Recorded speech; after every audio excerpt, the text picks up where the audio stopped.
You are listening to Platemark with me, Ann Shafer.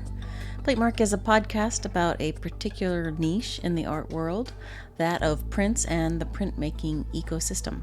We're talking about fine art prints, usually limited editions, etchings, lithographs, screen prints, relief prints.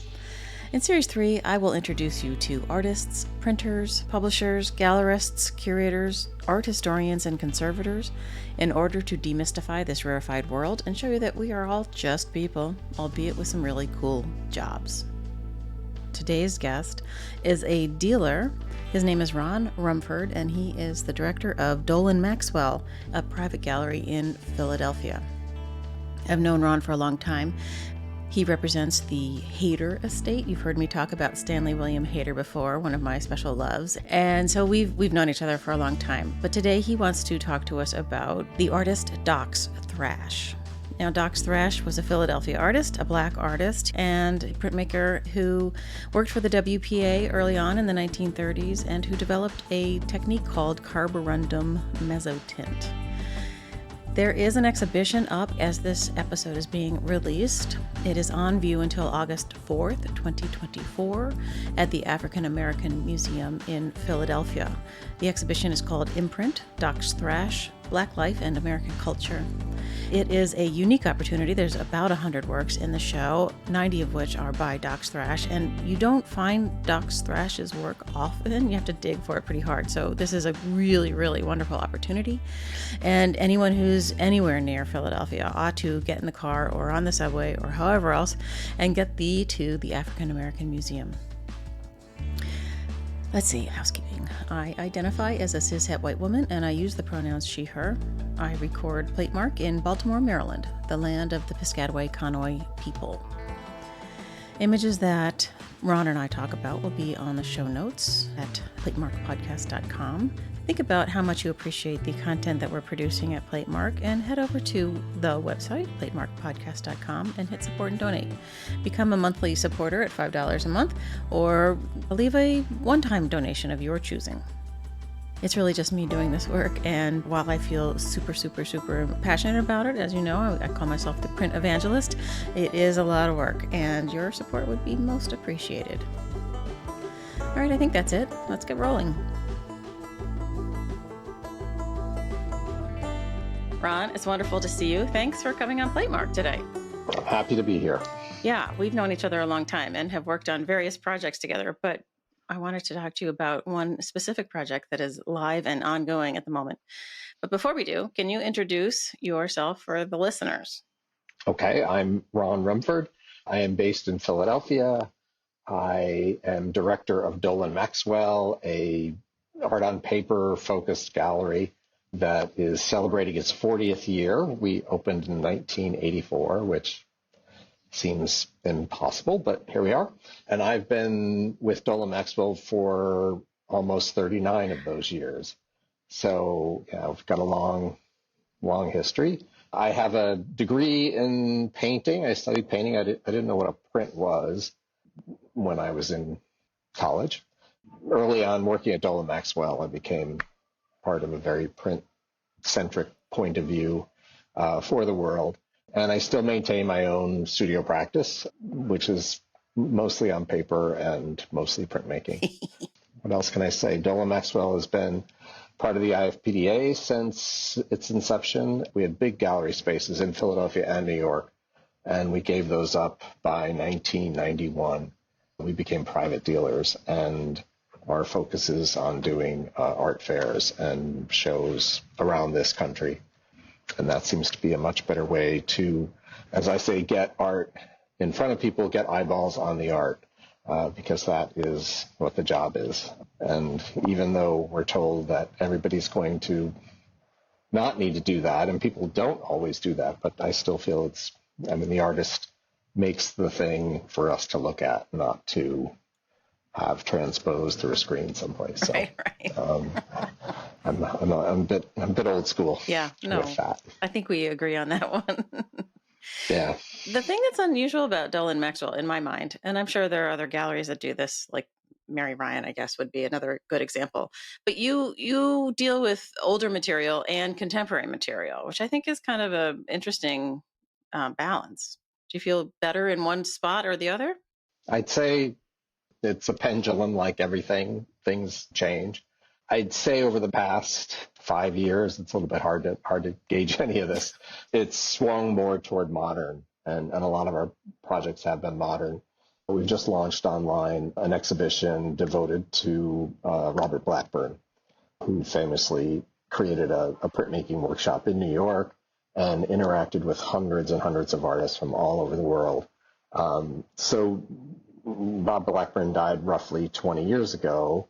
To me, that's still contemporary.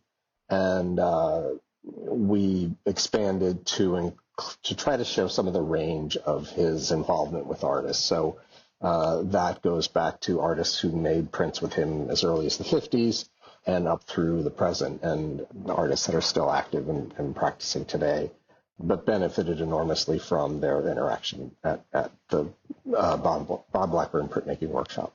Yeah, I think Bob Blackburn printmaking workshop needs another big show. Well, a big show. It needs a big show. Yeah, I would love to see that happen. I know, me too. I don't think I could do it. Once we started doing, and it's on our website now to be seen, once we started doing it, it just kind of grew and grew. It expanded all by itself. It's been up for maybe a week now or 2 weeks, and I keep thinking, I should have talked to so-and-so. I should have talked to, and so there's a rich mine to be explored of information and artists who were connected to Bob Blackburn. Well, yeah, he's interesting because the parallels between him and Hayter are pretty great, because Blackburn has his own body of work, but there's all of those artists that he influenced and all that. So it's like this kind of parallel thing. It's a great story. Oh, absolutely. And we made Hayter and certainly Krishna Reddy, because Krishna Reddy is kind of shared by both of those artists. They were very close, all three of them. In fact, there's one picture where there's Krishna and Hayter and Blackburn sitting on a couch with a woman who we can't figure out who the woman is. Oh. But anyway, there they are. And when they admired and esteemed one another in a very big way. And so I was so glad to have an image that captured them just hanging out at a party at Krishna's loft. I feel like I was just talking to somebody who was trying to prove that Hayter and Blackburn had met / I always believed worked together on something, in some way. And now we need that photographic evidence. Sweet. Oh, they definitely knew one another. And it's in the online exhibition, but Blackburn went to Paris around 53, I want to say, and by chance met Krishna then. And Krishna would have been very much involved with Atelier 17 at that moment. I mean, I don't think we've uncovered any evidence, and unfortunately Bob's no longer around to ask, but I kind of can't imagine that he didn't at least, well, he must have been aware of Atelier 17 if he didn't actually go and make things. And no one's identified anything that he actually made in Paris. He went there and wanted to work with Desjobert, the great lithography house in Paris, but he became frustrated because they were very conventionally organized, and the artist did whatever drawing and designing, and then the actual making of the prints was very separate. And Bob was already a master lithographer, so I think he thought, oh, this isn't any fun. I want to mess around. I want to touch the stones. I want to, muck about. So he ended up traveling and having a great time. He reconnected with Buford Delaney, and Reva Helfand visited him while they were there, and they got a motorcycle and tooled around the countryside. So I think it was a wonderful time. But I kind of wonder, it seems like he would have met Hayter then, but he certainly knew him in the 60s. And must have also been aware of the workshop, because Blackburn really starts making his own lithographs in 1948, and Atelier 17 is still very active in New York at that time. So yeah, I always thought that there was some connection. I mean, this is an apocryphal story maybe, and I can't substantiate it right now, but I feel like you or somebody told me that Hayter helped Blackburn set up the studio initially in 48 or whenever Blackburn's studio opened. Gosh, there is a bit. I think after Hayter went back to Paris, somebody from from Hayter's set up an etching press at Blackburn Studio. So there's a very direct transfer of sharing equipment, sharing the knowledge that goes into operating an etching press versus litho presses, which is, of course, what Blackburn is probably best known for. And I don't know if I have to wonder, Bob Blackburn did so much with lithography, learning from Will Barnett, and then very actively collaborating with Will Barnett at his own workshop. And he says, litho is my first love, and etching is my second love. That we have a quote of that that we found. So yeah, there must have been great awareness. And I want to say somebody like, I think it's Harry Hohen, an artist very close to Hayter, shared a loft with Bob Blackburn. Oh. So I think between the two, it's very, very porous. Yeah, I think so. Everybody kind of knows everybody. It's a pretty small scene at that point. If only they had all had iPhones and were taking pictures all the time like we are. I know. Although there are some. I was looking at Christina Weil's website recently, and she shared pictures of a party where Hayter's in New York and Sue Fuller is there and Bob Blackburn and probably Krishna. So, they're all kind of in the same club, and they hang out when they're able to. They reunite, and I think really admired and loved each other, and that's pretty nice. When I recently gave a talk in Asheville on Hayter, there was a photograph I showed of the studio, and Phil Sanders pointed out to me that there was a litho press in the background of the studio shot, which will have shocking. I know. It is shocking. And he's like, were they doing litho? I said, well, he wasn't opposed to it, but I wondered if the litho press was already in that space when they got the space and it was just a table. You know what I mean? Yeah. Well, there are two locations, so it depends. I'll have to go back on which studios, the later, yeah. And we have included in the online exhibition a pair of state proofs by an artist named Pennerton West, and they're litho and etching. Oh. And I said, gee, what? And Christina said, oh, she probably just did the litho part at Blackburn's. Oh, gosh. And in doing the research for the online exhibition, we came up with this photograph of a group of artists who are involved with the Harlem Community Arts Center. There's a single white woman, and the caption says it's Pemberton West. Oh. And I thought, oh, hold on, that's got to be Pemberton West. And her name is often mishandled. So, and I sent it to Christina instantly, and she said, oh my gosh, it must be her. And I never thought that she would have been involved with the WPA. So going back and digging around, as we're doing right now, is always interesting. And there's more out there if you know enough to get it that somebody's name's wrong or somebody's misidentified. So anyway, but it was exciting. That is it, yeah. Talking about Bob Blackburn, Bob Blackburn is what we consider a master printer. He excelled in any technique that he approached. And since we're meant to talk about Dox Thrash, I can say Dox Thrash was also a master printer.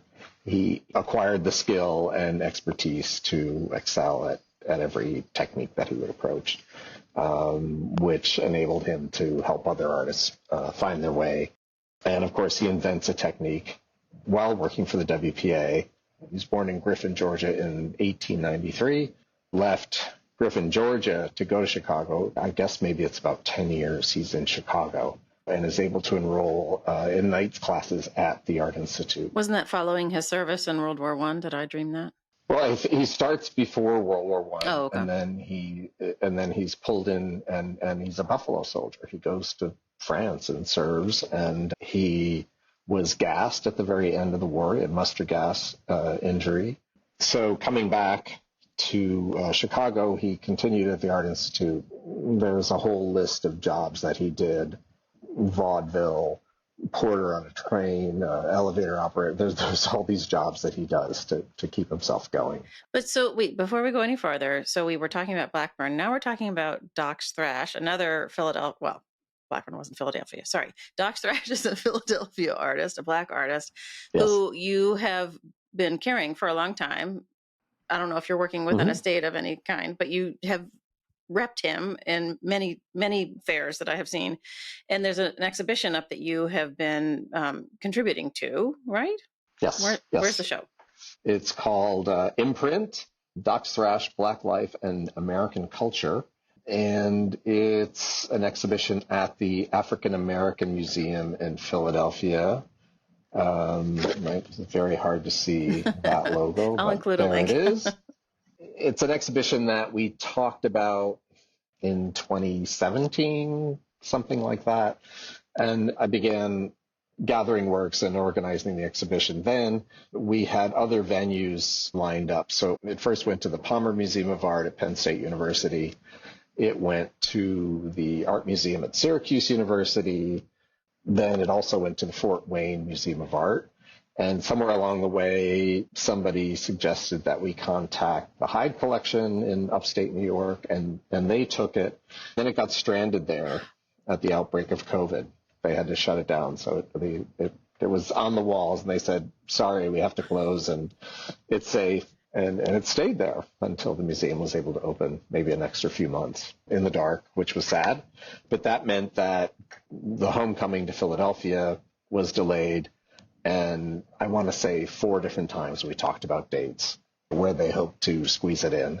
Then as the complications of the pandemic lingered, they got pushed up. And then commitments that they had made to living artists suddenly they got there, the time rolled along, the calendar turned. So finally, we have it now, and it opened a little over a month ago, and it is, I think, almost 100 works, at least 90 by Thrash. And it's up until August 4th, yeah. So hopefully, I can't guarantee I'm going to get this episode out by then, but we're going to try. So sorry, folks. I would appreciate that. Yeah. It seems to be reaching people through our promotions. I've had at least 2 or 3 different curators that I know who've come into town specifically to see it, because it is a rare opportunity.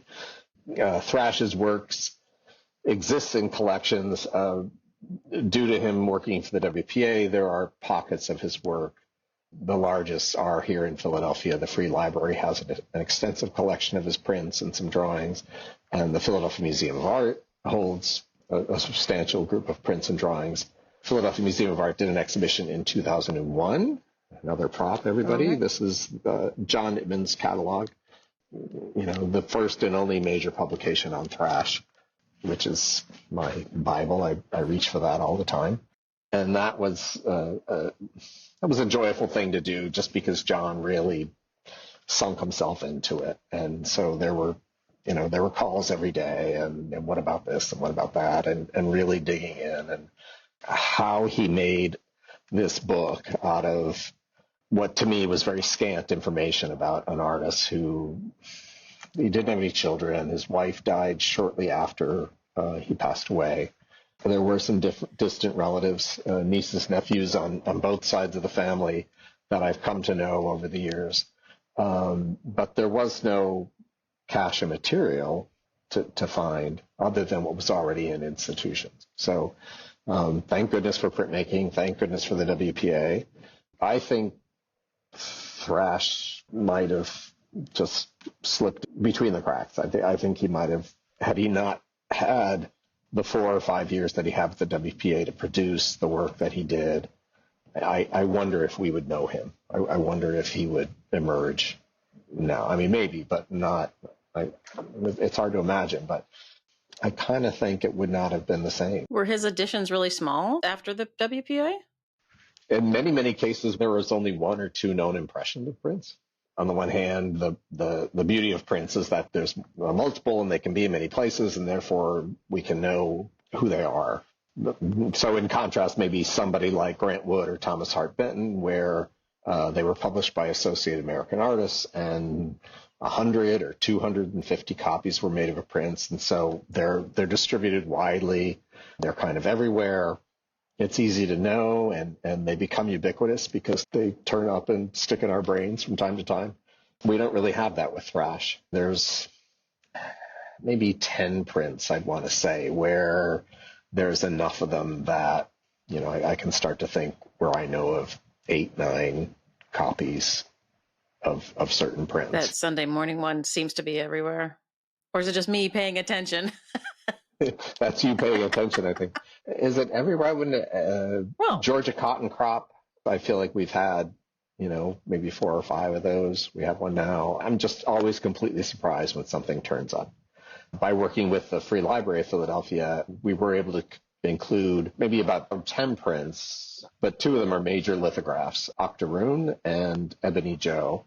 Just beautiful, rich, warm, greasy lithos.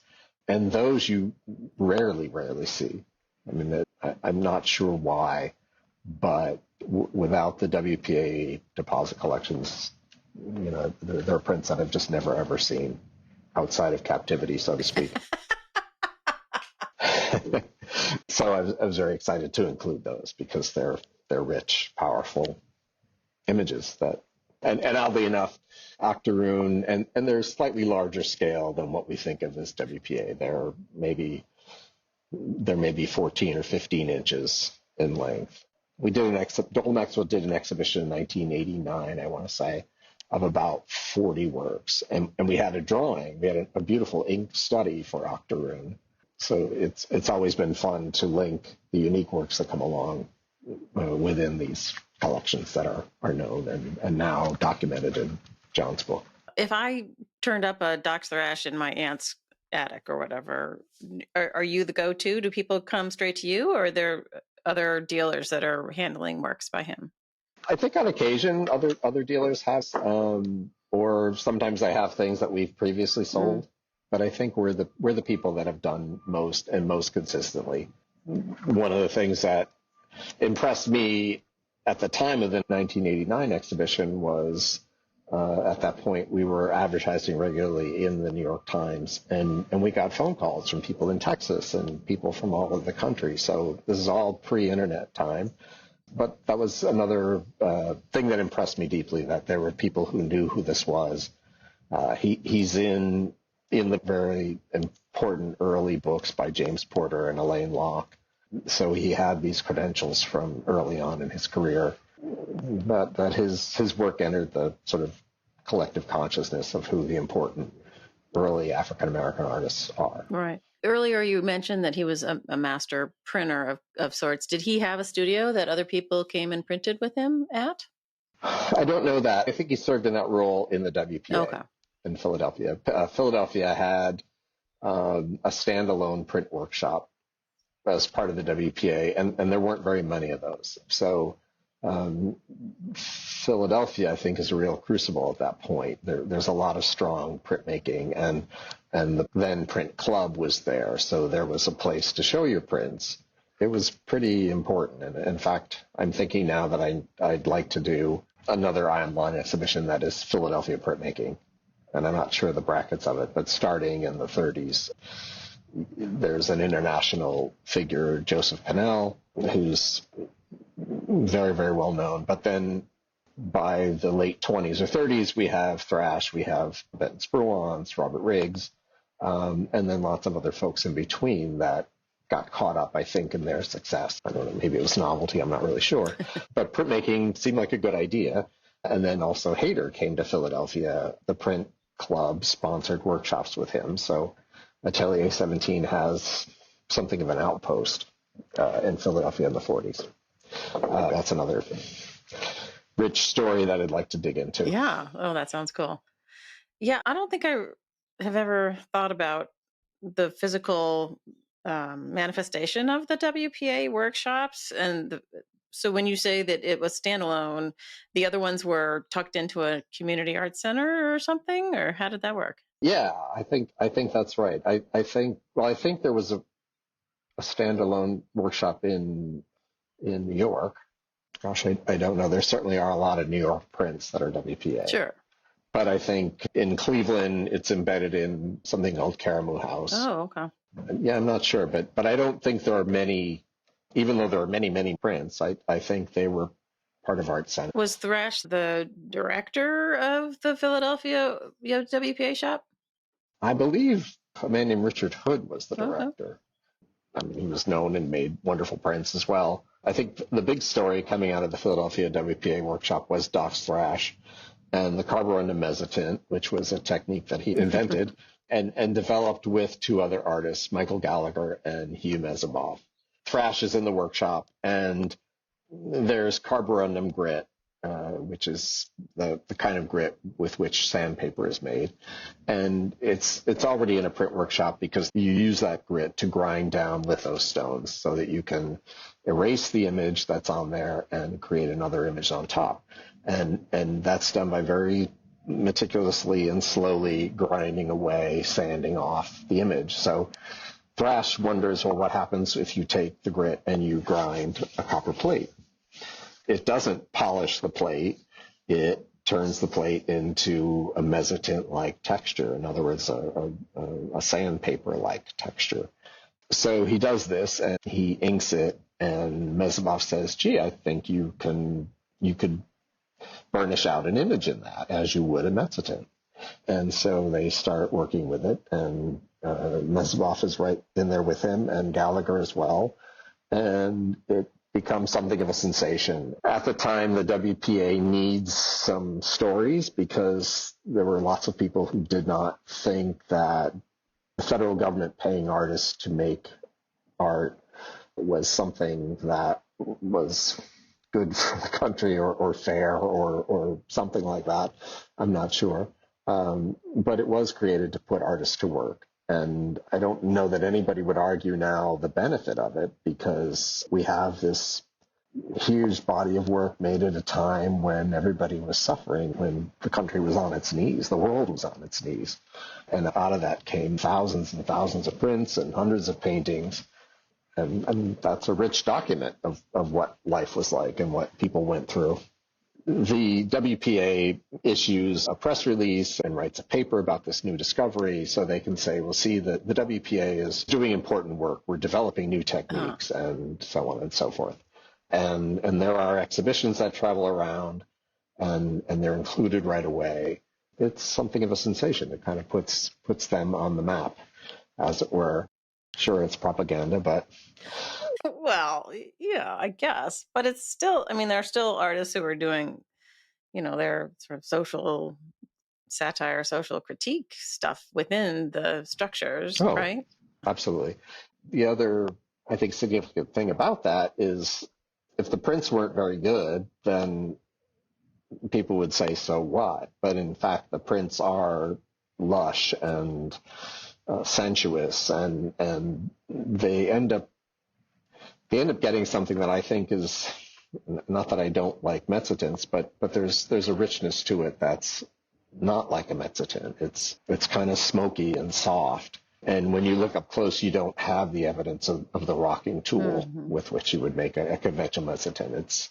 It's all very kind of soft and velvety and quite lush. And then also pretty much every artist in the Philadelphia workshop takes a crack at it.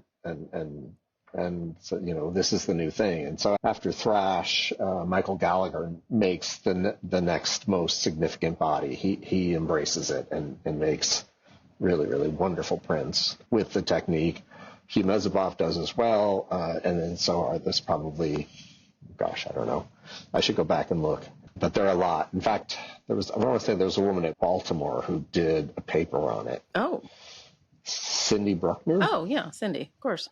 Yeah, she did an article on the carborundum right. That makes sense. And lists maybe, I don't know, 40 or 50 artists that also worked in the technique. Yeah, Cindy Buckner was at the museum when I first started there, when I was not in the prints department yet, and she did this great WPA show drawn from the deposit of works at the museum, and there's a nice catalog for it. And then I have not read, I'm sorry, Cindy, haven't read your carborundum mezzotint one, but that makes total sense. Yeah, I didn't know there was a catalog. Yeah, I have multiple copies. I'll send you one. Thank you. God, You're I love welcome. that. But I think she also wrote an article that was in Print Quarterly or something like that. Yeah. Anyway, this story is there. And I think I don't dislike the idea of working with kind of an underdog. So getting back to this, why isn't this artist better known? In my own opinion, I think what he makes is as good as anything made in that era. as time goes on, I think more and more museums that want to have a strong American print collection feel that he's an important story, and usually endeavor to include his work in their collection and exhibitions. Right. Well, I mean, everybody's trying to catch up in their representation of Black artists in the collections, and Dox Thrash is, he's pretty early, really, in the story. So that's always a... Yeah, I guess you could say he's.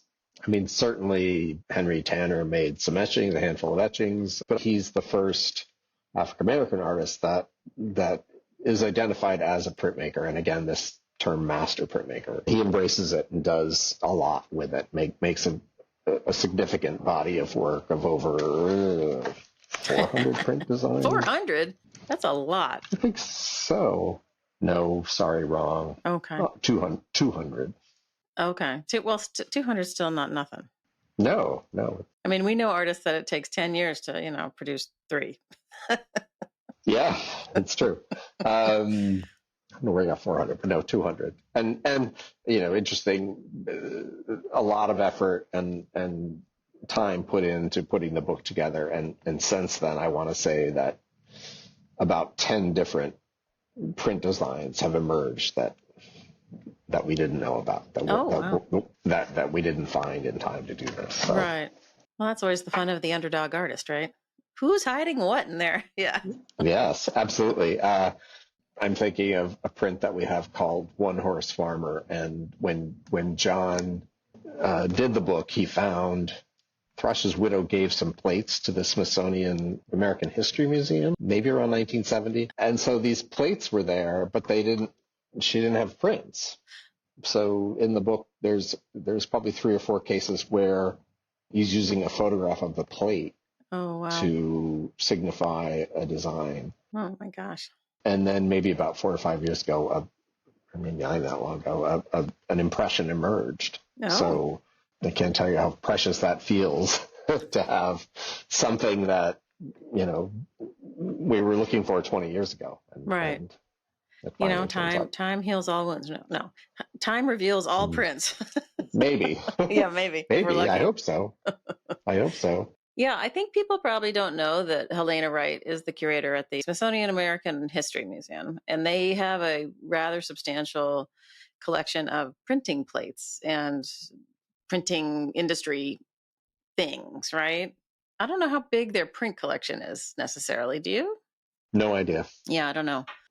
Again, somebody convinced Thrash's widow that it would be good for her to give those things there. And I wonder, what do they do with them? And I know what they do with them, Ron. They put them in a drawer for safekeeping. Yeah, exactly my point. Yes. In other words, they're not doing anything with them. Well, I mean, they probably have some printing stuff out. I mean, I haven't been there in ages, but yeah, no, I mean, it's for posterity. Yes. That's everybody's complaint about giving things to museums, that they're just going to go in a drawer. But, if they weren't sitting in that drawer, you wouldn't have any idea where the thing was, right? Yeah. No, I get the whole same thing. No, I'm preaching to the choir. But, yes, I know. I wish, we love showing plates. I would have loved to. And the constantly moving target of when this show will open, I would have loved to have gotten the plate for One Horse Farmer to show a plate with, because I've never been able to do that. We do it with Hayter a lot. Hayter loved his plates and didn't cancel them, and they're amazing. They're beautiful objects. So thank goodness he didn't think he needed to cancel them. But due to the pandemic, et cetera, it was complicated. We didn't actually get to borrow a plate. Not to pick on the Smithsonian American History Museum. I guess what I was getting at was, would they be more relevant in the Smithsonian American Art Museum? It's a good question. And then it becomes that for the Smithsonian, that becomes a question of where you put your resources and where it makes the most sense. Sure. But to your point about Hayter, do you consider the plates to be works of art or to be the functionality of getting the thing printed, The Hayter's case, both. Right, of course. But for Helena, I think it's about recording the industry and, all of the ins and outs of how sure. right? hard. It's a hard call. Well, most museums won't even take the plates, right? Like, I always wanted to collect the plates, but not a lot of museums do. Oh, I think they do. And I think we've been successful selling the plates because printmaking is infinitely teachable, because you have the tool in the case of the plate. And in the case of Hayter, you have recorded state proofs along the way. I find that museums think, well, wow, we can actually show people that idea, like, well, here it is. Here's the beautiful example of this artist's work. I think they like to be able to say, well, here are the 4 or 5 steps that it took to get here. And by showing the different state proofs, we can indicate his thinking process and how in Hayter's case, the first states are often just sketchy lines, engraved, beautiful, elegant, sketchy lines. And then the second state, he engraves further and develops an image. And by the third plate, he's adding soft ground textures. And by the fourth or the fifth state, he's adding color. In many cases, after 1946, there's color added. So, I think we enjoy that. We've done that. We've sold plates and states to museums because they like this ability to share a process and share evidence of the artist's approach to making something. Yeah, no, I agree with you. And with Hayter, and in that time period, it becomes even more important because, not everything is in the plate because he's adding color on top of the plate, in essence. So that it's even more confusing to look at the print and try and figure out how it's been made. And even if you have the copper plate next to it, you're like, wait, where's and so I've never seen the screens for Cinq Personnages, for instance. I don't know if those exist. Probably not. I think they probably don't exist. No, I'm sure they didn't. They probably washed them out and used them for something else, Right. They were tools. Right. Yeah. So, why preserve them? Right. They'd be pretty decrepit by now. Exactly. But the copper plates, when I was at the museum, I got contacted by the estate of Ian Hugo, and Joanne Moser and I took a trip up to this person's house who had all of these things, including scads of copper plates. And she was telling us that Ian Hugo and Anais Nin, his wife, had created in their apartment a Japanese folding screen, but that the bulk of the, what would be paper in some other screen were actually copper plates hung decoratively as the room divider. And I just thought, oh God, I'd kill for a picture of that. I know. Yeah. Yeah. That must have been so heavy. Well, that too. But just imagine. Well, that's a shame that doesn't exist. I know. Oh gosh. Yeah. Anyway. Yeah. It's a pity there's at least not a photograph. Right? I know. That would be maybe Christine will turn one up one day. Yeah. We'd love that. But you're right about what you're saying, that once color becomes such a big component, that's magic that happens between the ink. I mean, the inking almost becomes part of the plate. Right. He's using viscosity to resist, and it's this kind of magic, this alchemy of making ink do more than just transfer onto a piece of paper. Yeah, exactly. Yeah, when we were working on the big Hayter show at the museum, Ben came up with this brilliant system, which was when the descriptor line that you would include what's in the plate and what's on the plate. So you would have that it was etching with soft ground and whatever else. And then it was the inking, how the inking went. So it was inking, surface roll or soft roller or however we said it, so that there were 2 elements to it. It was not just what got put into the plate itself, but also how the inking went, which was confusing and needed clarification. Thankfully, they did that in the catalog raisonné. Hayter's Widow did that. It does list mostly. It's not always mostly, but you're right. Ben was wise to take that out of that and say, well, let's tell people. Let's not make them go look for it. Yeah, no, it was a great system. So when you started working with Margot Dolan, who of the name of your gallery, she has had a long relationship with Hayter and with Hayter's widow, Desiree, who's lovely. But you never met Hayter before he died. No, regrettably. You were this close. I was so close. I was so close to. No, Margot Dolan and her husband Peter Maxwell, who own the gallery. I think Margot, and I need to ask her this actually because I'm speculating somewhat. Got to know Hayter through the Print Club of Philadelphia. Margot was director of the Print Club in the mid '70s. And I think Hayter probably continued to submit things to shows. So I think she became aware of him then. Margot also got very close to Sylvan Cole, longtime director and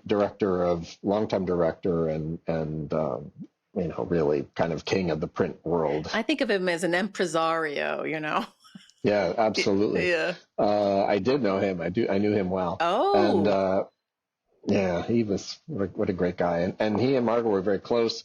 Margot got to know him because in organizing exhibitions for the Print Club, she would borrow from Associated American Artists. And then she did so well selling work that the 501c3 status of the Print Club was threatened. They said, well, hold on, you're selling stuff. You're a gallery. You're a for-profit. And the Print Club didn't want to lose their 501c3 status. So Margot and Sylvan cooked up this idea to open a branch of Associated American Artists in Philadelphia. And Margot did that for maybe 6 or so years, I want to say. They cooked up a scheme where the second floor of the Print Club would become Associated American Artists, and the Print Club could still operate as a nonprofit on the first floor. And so that went on. And then Associated American Artists was sold in the early 80s, I think probably not for the right reasons. And the people that bought it were hard on Sylvan and audits and all this sort of stuff. Oh. Well, yeah, and forcing him out. So that's when he opened Sylvan Cole Gallery. And then Margaret could see that she was next. So she preemptively closed Associated American Artists and bought a chunk of inventory and then created Dolan Maxwell. Gotcha. And was Peter ever really involved in the gallery? Deeply so. Peter was a designer, so he was kind of the in-house brand expert and designer, and designed, I don't know how many catalogs for exhibitions, designed all the signage, all the announcements. And when I started, he and I would hang all the shows. And he devised in the gallery. It was a really beautiful 19th century building with a beautiful white terracotta facade on it. It still exists. And our gallery was on the third floor, and it had these beautiful molded ceilings that they had restored. And he devised a system of, I think they were 6 foot by 8 foot walls. And he invented this kind of spring system. So two of us could push these walls around and lock them in with this spring system into the ceiling. So every exhibition had a completely unique layout. And we had I want to say we had 6 of these walls. So sometimes they got ganged up and made a long wall, and sometimes we made little coves. So yeah, he was very much part of designing all the ads, designing the look of the gallery. And I learned so much from him. I feel like I use what I know from him every day. Oh, nice. Yeah, but by the time I met him, I'm not even sure I met him, honestly, because he was ailing at that point the first time I was at the gallery. But he was an architect also and designed the space that your office is in now. Yeah, he wasn't trained as an architect. Oh, funny. He had a real designer's mind and could think that way. He had an innate ability to solve problems. And thought it all through. And if it meant redoing something, he redid it. So he designed the beautiful carriage house that we're in. In the 90s, Dolan and Maxwell created an artist residency program in Ireland called the Ballinglen Arts Foundation.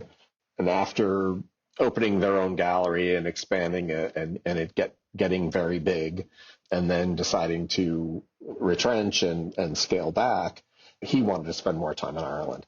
And then they dreamed up this foundation idea and residency program, which has become shockingly successful. And we're just constantly amazed that it kind of runs forward at a speed. And about 3 years ago, we opened a museum We were able to secure funding. It's in a very remote part of Ireland in County Mayo. A very beautiful, a village half a mile from the North Atlantic with 300-foot cliffs and then beaches and just beautiful farming community is all it is, really. And he designed all those buildings as well. Oh, but they were purpose built. Yes. Oh, okay. All right. Yes. In my mind, I assumed they had converted, a farmhouse or something. Actually, there was an existing little vernacular storefront. The original gallery was a courthouse, but you wouldn't know. It just feels like a little storefront space. So that was existing, but the rest of it, he created a series of rooms and second floor skylit studios and very elegant, very beautiful, warm, interesting building. So you must visit sometime. Well, that would be nice. Can you explain for folks how the residency program works and how you go about getting in? I think we're about to reopen applications. If you want to do a paid workshop, there's 15 to 20 week-long workshops that happen there throughout the spring into the fall. The fellowship program is separate. It's by invitation or by application. And I believe, I should have checked this, that the website now has an ongoing open application process. Okay. There are 4 studios, so it's very small. It's got a nice intimate quality to it. You're encouraged to bring family, so it's not a colony thing where you go to be away from the world. You can take your family with or your partner.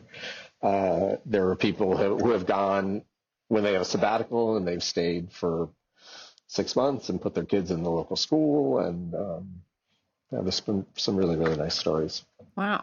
About that. But we had shut off the application program because of the pandemic. We had, people were unable to fulfill the residencies, and we had a backlog. So I think we're finally working through that, where there will now be an open application process again. Is there a print studio there, or is it really for painting sort of stuff?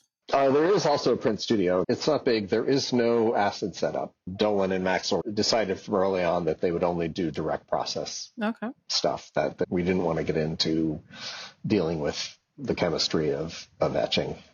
But you can dry point and relief print to your heart's content.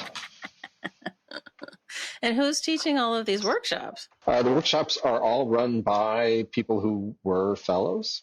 So it's somebody who kind of already knows. Because you and Margot, you're not there. No. I mean, it's running itself. Probably not. Sort of. No, we have a director, Una Ford, who's been with us, maybe 20 years. She's a force of nature. She's amazing. And then there's some staff around Una. One of the other functions is there's a whole schools program. So the elementary and secondary schools all come in and do workshops, museum visits now, and workshops in the print studio, which is charming. And Nuala Clark runs that program. Nuala, a very fine artist herself. Phil went over and did a workshop. I'm trying to think who else you might know. Didn't Shelley Thorstenson do one? Did I dream that? Shelley Thorstenson did a workshop. You're absolutely right. Alice Austin is a bookmaker. She's done workshops. 2 very distinguished Philadelphia painters, Jeff Reed and Randall Exon, do painting workshops. They're the only 2-week workshop, I think. So, yeah. Nice. It goes and goes. That's amazing. It is amazing. Yeah, I mean, it's amazing to me. Let's set up a thing in some other continent. It was really Peter Maxwell's idea. He had been going to Ireland. He met Margot, and when they got together, he took her to Ireland. And he visited the Southwest. He visited Tipperary and the more tourist-based West Coast part of Ireland. Just as he would talk to people, somebody said, well, if you want to see old Ireland, you should go up to Mayo, go to these places that nobody goes to. And Mayo is on the West Coast, Northwest, between Donegal, which is a tiny little place, and then Galway on the West Coast. The coast is rugged and beautiful and dramatic, and the light changes all the time because the whole atmosphere rolls off the North Atlantic. And the way the geography is, the coast there actually faces due north. And there's the sea stack. There's something called Downpatrick Head. It was a peninsula that the ocean gradually wore away and created these tunnels underneath the land. And then there was a land bridge, and the land bridge fell in, I used to know the date, 1358. Oh gosh, wow. And a long time ago. It's like a tall, skinny island that sits right off of the coast. And apparently, if a helicopter, you'd have to get there by helicopter to land on it. Apparently, there is still residual stone walls and evidence of like it had been farmed. There's another important archaeological site there called Cage of Fields. It was a site that was excavated over the past 40 odd years, I want to say, where an archaeologist figured out that, I mean, the area is all covered with blanket bog. He figured out that if you drove poles down into the bog, one pole would go down 12 feet, and the next one would go down 11 feet, and then 9 feet, 8 feet. And he figured out, well, those were the stone walls are that are buried. And so they excavated out and discovered this whole 5,000-year-old farming community which is basically the same as what exists there now. So there's this deep sense of people have been living there and existing there longer than the pyramids in Egypt, doing this same kind of farming work and living in these sometimes really brutal conditions. One last question: who's your favorite artist that you carry? I mean, I know you can't play favorites, but like if you could buy something today and bring it home, what would you bring home? I mean, things must come in and you're like, oh, I love that. I want to bring it home. I mean, I still remember what I would bring home from the National Gallery was a John Ruskin watercolor. Oh, nice. Mm-hmm. Nice. It's difficult because I feel like if I think about it how much, I think it ends up being that I like too much. Oh. I couldn't possibly. I will say I'm looking at that, and behind me is this great Hayter painting. Exactly. That I did bring that home. Yeah. And I love it, and I spend time with it all. It's a late '80s painting. I think it's 1984, and I think it has all the energy of even his kind of 30s and 40s prints. So I'm going to say it's a toss-up between a Dox Thrash and a Hayter. And a Hayter. Okay. How's that? I'm right with you. And the two artists that I feel like, well, Hayter had this huge reach and this huge web of influence that's global. And then Thrash, for somebody who I think was probably more humble, and I feel like his work is all very, very personal. And he's also somebody that I remain very curious about and feel like I'm nourished by looking at his work. That's something that's important to me. It's like, what can I look at it and think about it and then find myself thinking about it in another way. And you can come up with a list of aspects about a work and works that kind of expand in my head. That's still thrilling. Yeah, well, we've never talked about works nourishing people on the pod, which I love that term. But I also wonder if that's a function of you being an artist yourself, that kind of engagement. It's probably more expansive. I think so. I mean, we started out saying that I feel like my job as a dealer or a gallerist is to get eyeballs on the art. And only at the last New York Print Fair, a very nice, very middle-class looking woman came along and we showed her something and she said, I really like that, but can you tell me, is this going to be a good investment of my money? And I took a lot of deep breaths and said, no, I'm not going to tell you that. Like, what do you want? If you think you're going to make money, please do not buy art. And I tried to steer the conversation around to, you should look at many, many things and buy something at the low end of your comfort zone and take it home and live with it and see if you're nourished by it. See if you, and there's a good chance that if you keep looking and if you keep spending time engaged with looking at art, you're going to outgrow that. You're going to find something that that nourishes you better or brings you up to a whole other level of intimacy with the work and engagement. That's what this is about, not your money. Look, if your money is so important, do me a favor, keep it. Don't put that false expectation on a work of art. It's so not fair. Yeah. I don't think the really good artists think, oh yeah, I'm going to make a lot of money because what I made is just so good. I mean, I think there are, and I'm not very interested in that. But to me, it has a very different purpose than some kind of personal. And sometimes there are people that make a lot of money. I mean, I worry a little bit that the market right now. In fact, I just read something recently about people are saying there aren't young people coming into the art market, or they're coming in and they think it's a financial game. They're gaming, they're betting that they can get something and flip it. And I've experienced recently where sold a painting, perfectly nice painting, and sold it through an advisor within 18 months. The guy wanted to flip it. And I just thought, ugh, I'm not interested in that. Right, sure, of course. I'm just not. No. But that also means that we have failed in educating people in how to look. Right? This is our call to action. Keep doing it. Keep teaching. But I also wonder if we're not, your question, like what would I take home? And my response to this is, how am I nourished by something? To me, that's what I'm looking for, not any of those things. So how do we get people to look at things and think about their own engagement with it?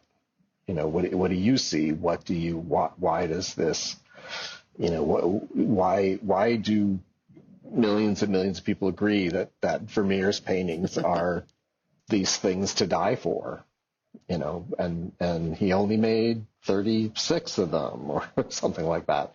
Now 35. Oh, really? Yeah, one got downgraded. Yeah.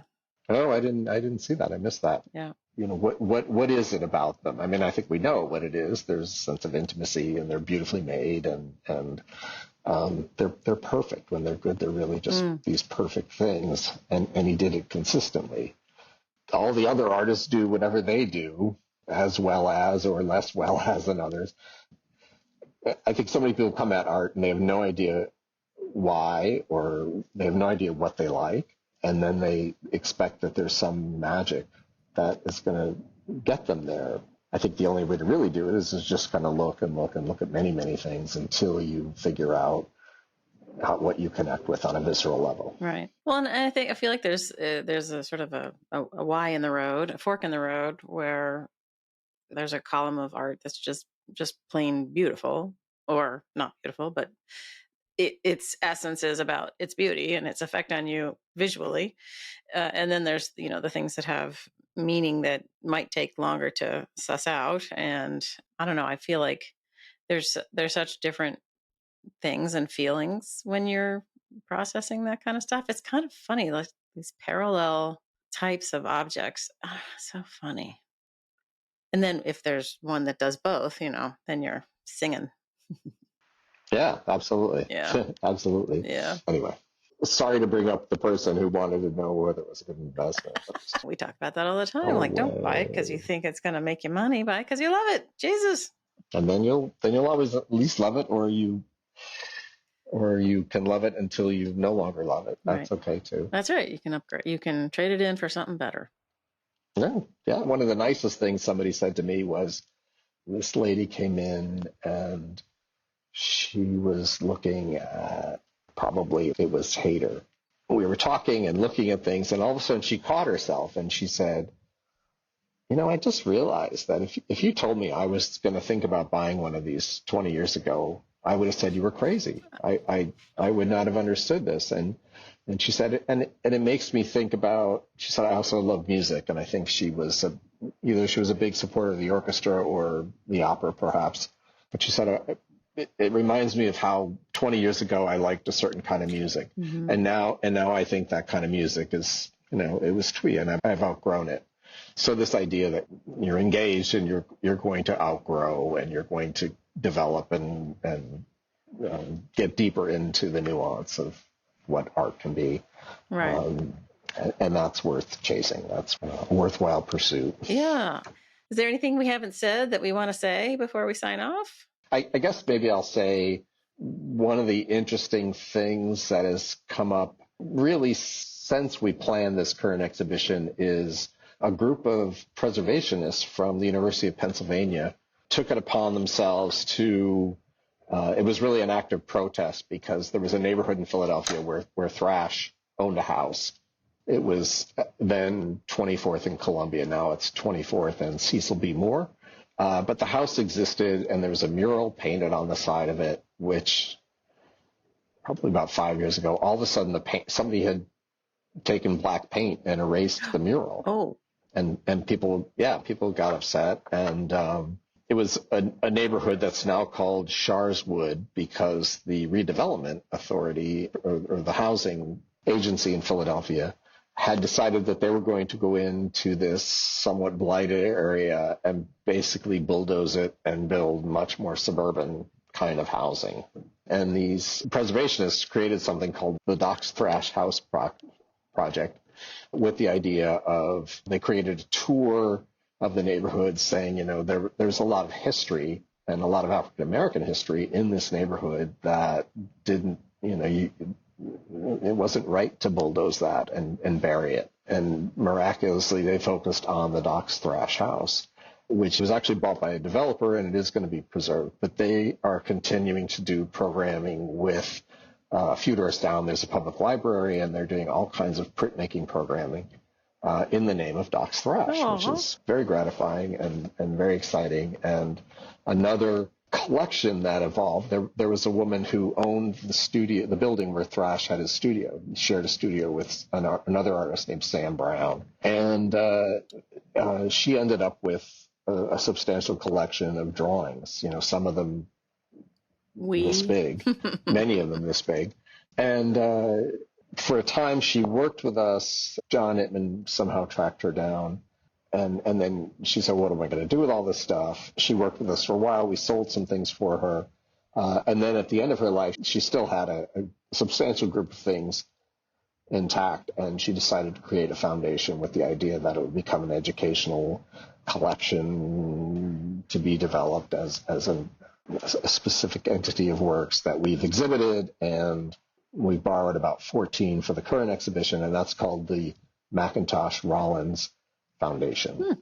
It does feel like that after all this time, the idea of Dox Thrash as an entity, there are growing interests in taking him further or greater recognition of him as sort of a cultural entity and signifier. Oh, that's great. In the foundation holding the drawings, they're being held where? Well, a lot of them are stored in my studio. So it's very grassroots at this point. Okay. But we had done an exhibition of the collection at the Fleischer Art Memorial last fall as part of their 125th anniversary, I think it was. They wanted to do something, and Dox Thrash was the artist. It used to be known as the Graphic Sketch Club, and he made prints there with Earl Horner in the 30s. Whoa! So it was kind of a nice homecoming. That's great. People may not know what a historic place Philadelphia is in terms of prints and printmaking. Like, isn't the print club the oldest in the? Did I dream that? No, it started in 1915. It's 110 years old. It's old. I think it is the oldest. Yeah. And 30 years ago, they changed the name from the Philadelphia Print Club to the Philadelphia Print Center because at the time they were thinking, well, we're not a club per se, and it was never.